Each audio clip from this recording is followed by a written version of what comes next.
po, hindi siya, wala siyang ginawang anumang action. Alam mo, komisan, pagka nag-iisa ka ng araw, siyempre, wala kang lalabas. Pagka marami na kayo, na may naglabas, diyan lumalabas talaga ang katotohanan. So, sinasabi ni Albayalde, hindi raw totoo. Kanino ka naniniwala lang kanina Albayalde? We will discuss that in committee. But I think, you know, now, we gave him all the chances.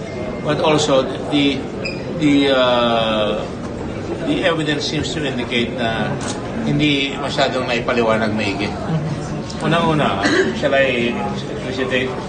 Unang-una, sabi ko palagi kong dinidiin, ang relasyon nila, ang tradition, hindi ka naku-question ang order.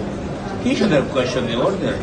Bakit? Ano bang kasalanan ko? Especially, may napipintong kaso sa kanya dahil yung mga tao niya ay kinasuhan. Bakit hindi siya kinasuhan? I fault also the system. Kung kinasuhan yung mga tao yun, ba't hindi kinasuhan si General Albayalde?